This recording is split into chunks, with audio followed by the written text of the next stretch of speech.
balamusizaako abalungi mu linnya erisinga amanya gonna erya Yesu Kristo Mukama waffe weewaawo era nga mwine. N'olunaku olwaleero tulina kye tugenda okugabanako nze naawe. Haleluya. Mwoyo mutukuvu wegulumiza mu masekkati gaffe nga njogera okozesa bukozesa. Amen. Mukama yeebazibwe ab'emikwano. Enjiri yaffe oba ekigambo kyaffe tulina omutwe ogugamba nti be zealous for the Lord. Haleluya. Mukama yeebazibwe. Ekyandiikibwa kyaffe ekikulu kiva mu Kubikulwa essula ya 3 olunyiriri lwa 19 lugamba nze bonna abenjagala mbanenya era mbabuulira kale nyiikira wenenya. Mukama yeebazibwe.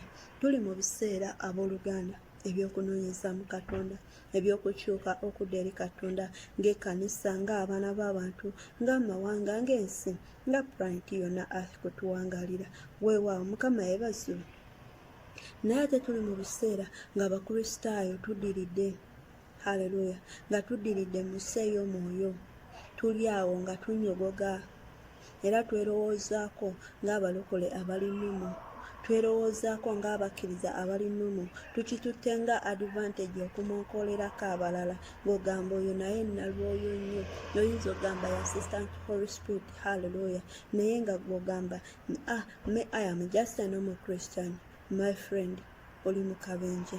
Mukama yeebazibwe.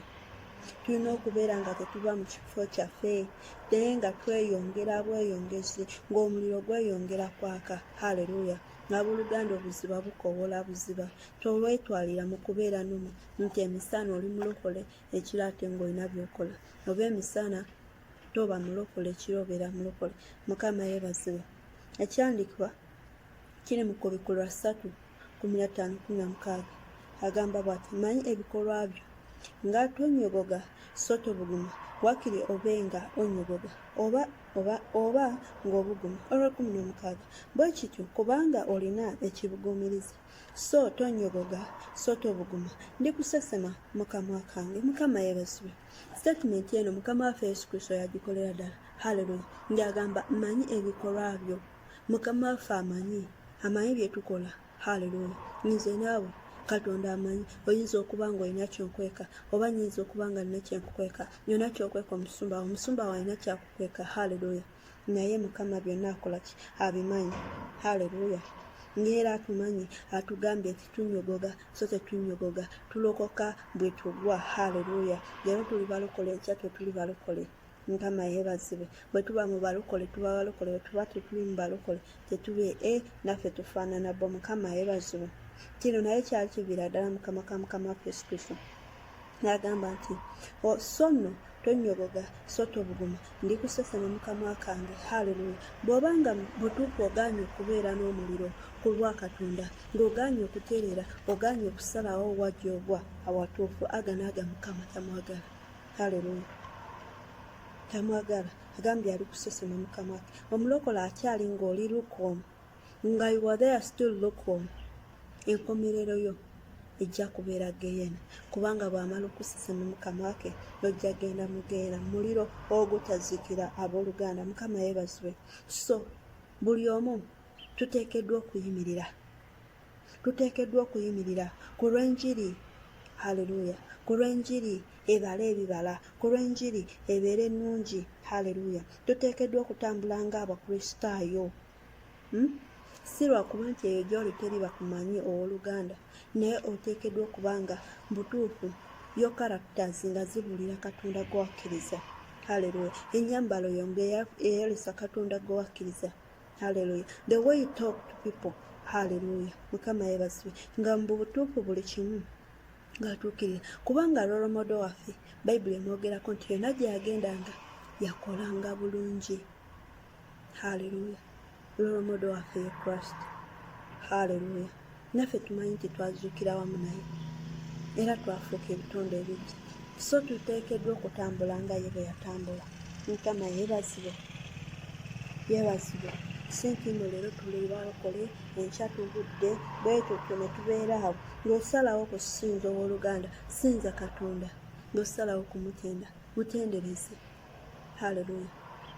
Abantu abamu bagamba n'okugamba bannange tuwanikeko ku mikono gyaffe tusinze Katonda ng'omukono gwo ne gulemeraawo kubanga otya okulaba mu nkwawo. Haleluya. Tosobola kwemusiza Mukama Katonda mikono.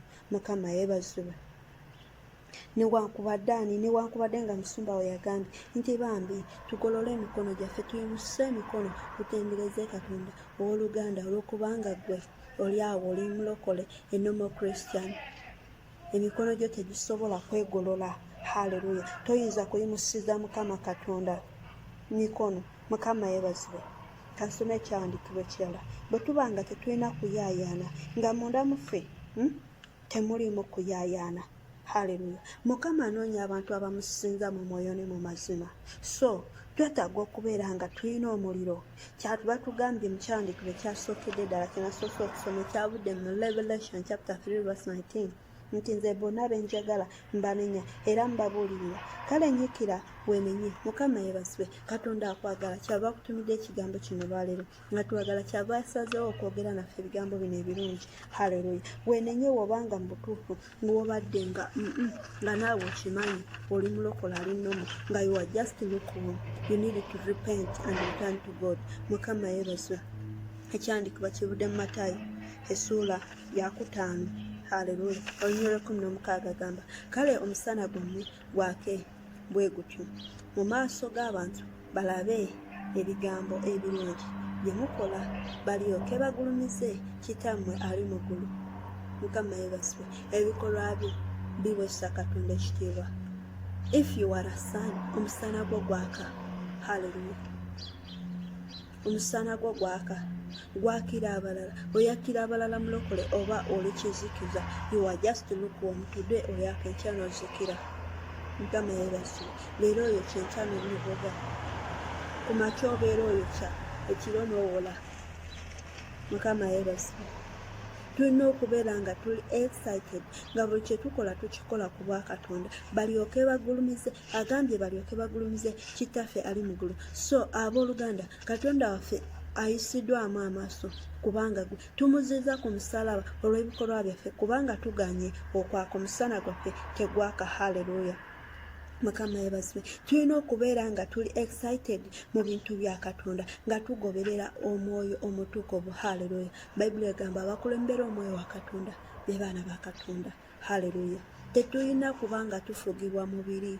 Haleluya. Tetuli ba mubiri naye tulina okuba nga twaka nga we are burning and shining. Haleluya. Mukama yeebazibwe. Nga tujjudde omwoyo. Mukama yeebazibwe.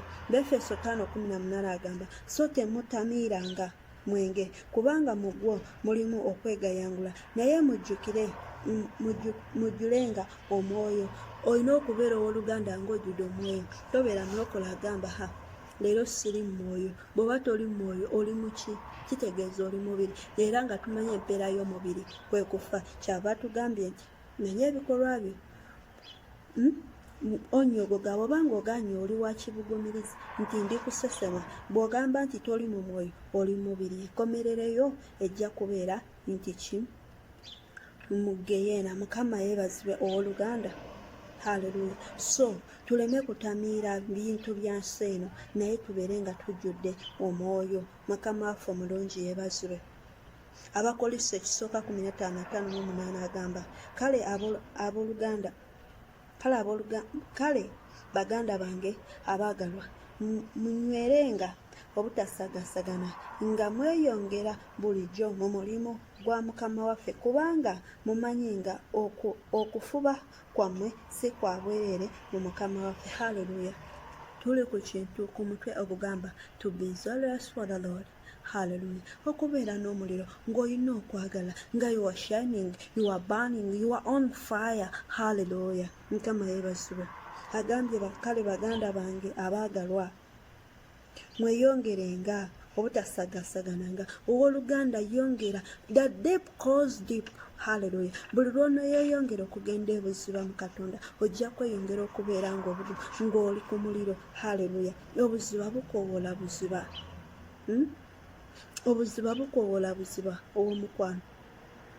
Ne bw'oba ng'omanyi nti nno igwe leero owuliddeko enjiri enkya tojja kuwulira. You spend a week tosomye bayibuli yo. Owooluganda oli mu kabenje. Read your Bible. Gisome. Ebiro bijja ebyokuyigganyizibwamu. Hallelujah. Tubiraba. So, soma bayibuli yo. Weeyongere buziba. Buli kaseera bako ekikusindiikiriza okumanya ennyo Katonda. Buli kaseera wuliranga mu butuufu you want to know him more. Hallelujah. Buli kyokola kikole mu bwangu. Buli kyokola kikole ng'oyagala. Ate kikole ng'omanyi gwe osembyeyo okukikola. Hallelujah. Omulimu gwo gwokola Mukama waffe, kubanga mumanyi okufuba kwammwe si kwa bwerere. Hallelujah. Tukolerera obulamu obutaggwaawo. Hallelujah. Era y'ensonga enkulu lwaki tuli mu Bukristaayo, kugenda mu bulamu obutaggwaawo. Tetwalukoka kulya migaati, kusiiga bulu bandi na pinaati. Mulokole. Halo. Kansoma Abalumi agambye, mu kunyiikira si mu bugayaavu, abasanyufu mu mwoyo nga mubeera abaddu ba Mukama waffe Yesu Kristo. Hallelujah. Nyiikira ekyo kyokola kikole continually ng'onyiikira buli kaseera nga tokoowa. Hallelujah. Nga toddirira enjiri gibulire nga atagibulirangako, sharinga enjiri nga atagisharingangako. Hallelujah. Uyongere okwetukuza nga bw'otatukulangako. Noonya Katonda nga bw'otamunoonyanga. Katugamba Matayo 6:3, temunoonye. Musooke munoonye obwakabaka bwa Katonda n'ebirala binaabagatibwako. Munoonye nga atamunoonyangako. Hallelujah. Tambulira mu butuukirivu ne mu butukuvu nga agenda enkya. Mukama yeebazibwe. Hallelujah. Agamba mu Isaaya 5:14, in righteousness we shall be established. Hallelujah. Mu butuukirivu ne mu butukuvu mwe tuyima okunywezebwa. Bw'ogenda okunywezebwa obeere n'omuliro owooluganda. Hallelujah. So no kugamba nga woba obadde oli eyo nga mu butuufu you are just a normal Christian, nga mu butuufu obadde waddirira, you laid back. Hallelujah. Nga waddirirako emabega weetwalira okubeera awo. Agambye nti nze bonna benjagala mbanenya era mbabuulira. Kale nyiikira okwenenya. Tulina Katonda atwagala. Hallelujah. Atwagala. Yasasula ebbanja litwali tetusobola. Maama wo ne taata wo tebaabiyinza. So owooluganda kuzaamu amaanyi nga kugamba twenenye tudde eri Katonda, tubeere n'omuliro okulwa Katonda. Be zealous for the Lord. Baagalanye naye Katonda affe yasinga okubaagala.